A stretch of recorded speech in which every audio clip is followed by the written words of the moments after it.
in this compound? Some of us are very clear. Yeah. So it's removed, disappearing in my book. Members of the statement by the United Opposition Leaders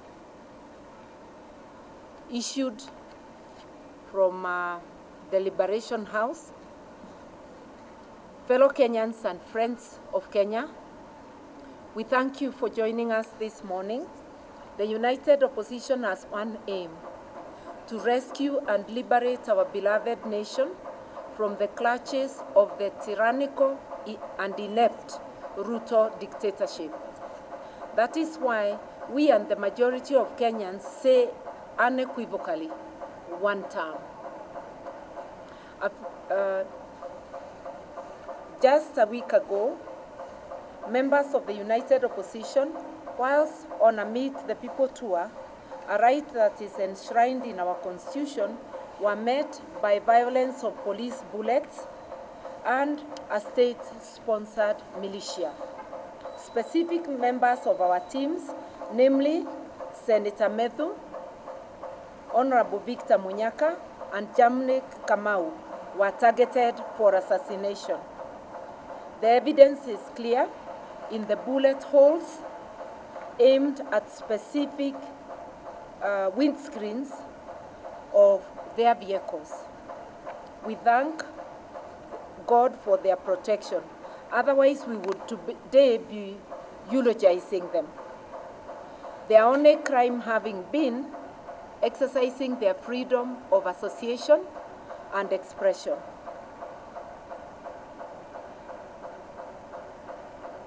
We will not tire from reminding the Ruto administration that freedom of movement, expression, and association are among the fundamental rights guaranteed in our Constitution and in the African Charter on Human and People's Rights, as well as on the International Covenant on Civil and Political Rights.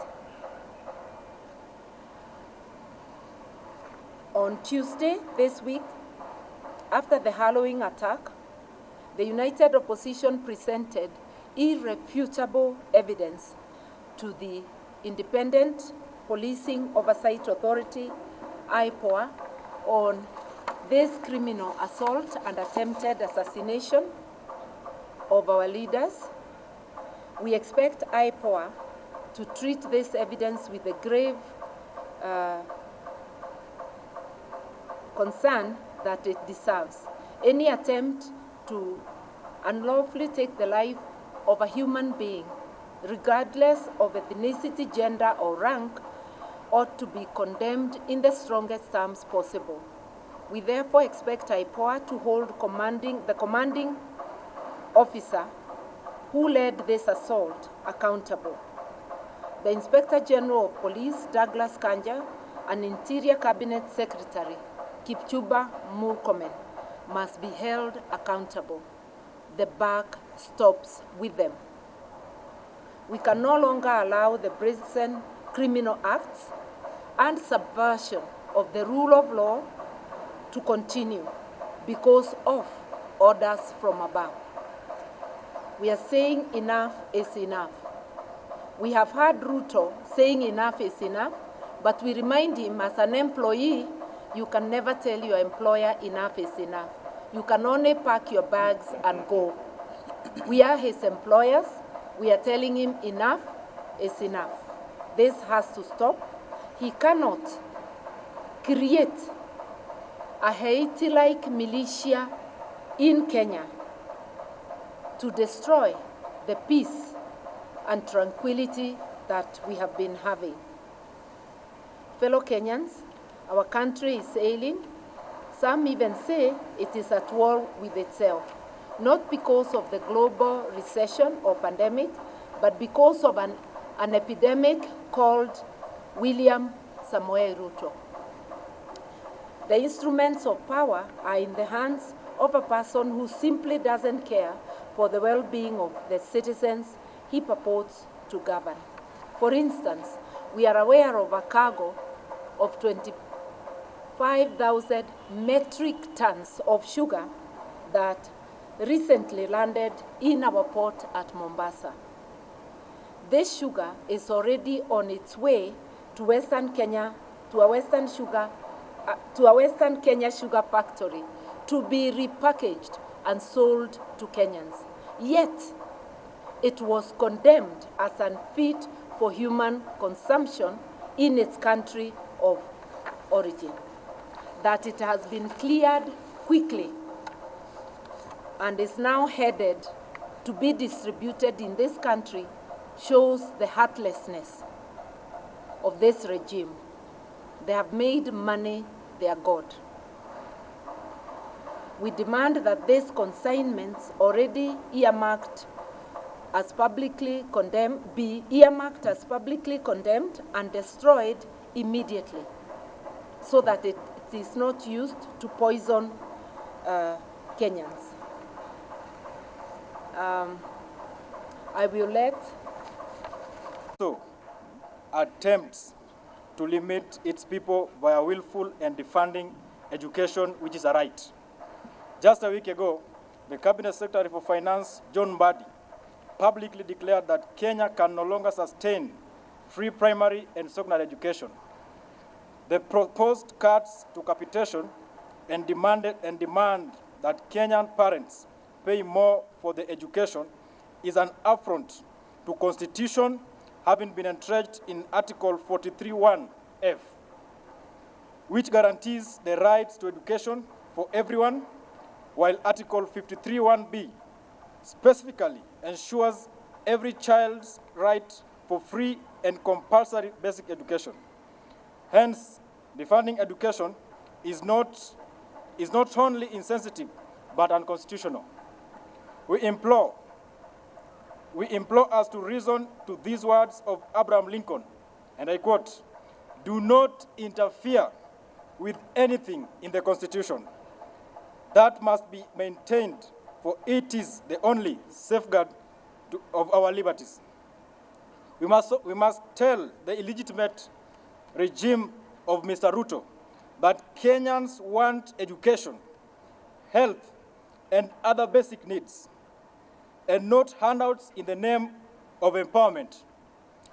And therefore, we all agree that having Mr. Ruto as the Kenya's president today is one of the most historical mistakes that ever happened in this country. And therefore, one term is unstoppable. One term. Under Ruto's torrid regime, our beloved country has been under first and only qualifying modus operandi is theft, destruction, and death as the Ruto state-governed policy. 2, they are now scrutinizing future taxes, a criminal and yes, unconstitutional move to borrow externally against future taxes without parliamentary sanction or debate. It is not only a seminally crude betrayal of public trust, but also a direct violation of the Public Finance Act. The behind closed doors is a reckless scheme to sell off Kenya's future. To conceal their criminal operations, they have created murky financial vehicles called special purpose vehicles. These are run by faceless technocrats and unaccountable corporations. The primary objectives of this vehicle is to divert public resources away from Parliament, the Auditor General, and the people. This is more than simply daylight robbery.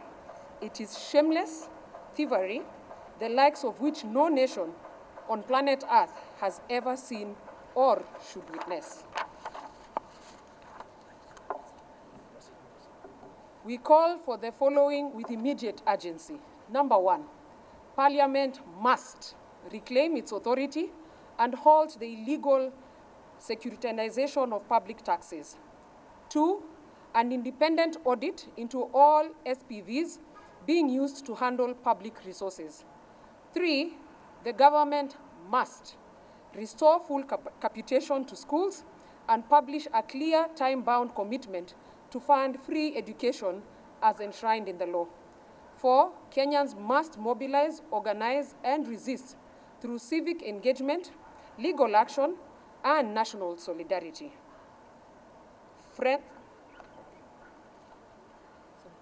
necessary questions. This is very brief. Friends of goodwill, as the united opposition, we will not be silent as our country is auctioned. We will not bow down to intimidation. We will not allow the proliferation of fake news and propaganda to define our time. We will not allow a nation built on liberation to be destroyed by deception. Mr. Ruto, together with your team, you're on borrowed time. Hashtag one term is not just a reality, it is an eventuality. May God bless our Republic, Kenya. Thank you. One term. One, leave the youth behind, and we will not leave the women behind. Nobody will be left behind. We do not claim monopoly of presentation going forward. Leaders should feel free to meet and consult any segment of the Kenyan community without being branded divisive. Absolutely no. We are not a divisive thing, and I think our sister was on one such trip in the States, if that's what you're referring to. A desperate regime resorts to propaganda and misinformation. There is no place on earth I know where you call a meeting and only certain people come. When it's a public meeting, everybody comes. I went to Angemi Festival, Kikuyu music, but music speaks to everyone. There were people from mixed backgrounds. Everybody was there. So we will not waste our time answering to propaganda. Show us the evidence, we shall react. Thank you. So I chaired the first ministerial commission to revitalize East African community. And it went on now to build on the mistake we made in 1977 when we killed East African community. Now we are fully back on East African community situation. So some of us stand for borderless East Africa and the rights of establishment. The parliament sitting in Arusha should be able to quickly deliberate on some of these things. So if you look at it that way, does it matter which side of the lake is Megigo Island? Doesn't really matter, because we want to see a borderless East Africa where professionals can have rights of establishment in Kampala, in Dar es Salaam, in Kigali, in Juba, in Nairobi. That is the vision. So this other one is, in my view, permit me to say, a bit narrow-minded. May I, on Migingo, any agreement that cedes part of the territory of Kenya needs to be debated in Kenya. It needs to be passed by our parliament. So Kenya and Uganda does not belong to our two heads, to Dr. Ruto and Yoweri Museveni. It belongs to the people of Kenya and Uganda and to East Africa. They cannot make private deals that go against the territorial boundaries. While we commend the effort to resolve, can they retrace their steps and do it legally? We also want to remind them, we have not forgotten. We are still focused on the criminal acts by both states of cross-border abduction. We have not forgotten that Besigye was abducted from Kenya. Luckily, he has now filed a suit in Kenya against the Kenya government. And a suit will be filed also extending to Ugandan government for the criminality. We have not forgotten the cross-border abduction of Mwambili Mwagondi from Tanzania. It looks like the three original states of East Africa are collaborating on oppressing their citizens. We want to hear their voices telling us whether this is going to stop. And we also want to ask East Africans, let us stand together in solidarity to push back these illegalities. Thank you.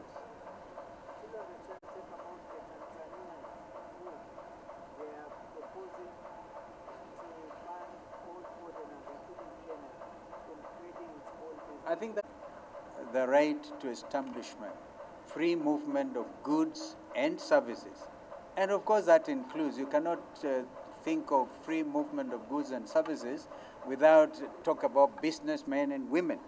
So we would want East Africans to enjoy being East Africa, because after all we sing our national, our East African anthem. Does it make sense that when it comes to doing business in Tanzania or in Uganda or in Kigali or in Bujumbura, then you have to be restricted? No. The longer term vision of integration incorporates a situation where business people are able to move freely across the borders. I hope I've answered. Any other? Undermine the East African treaty, and the integration. Yeah, absolutely.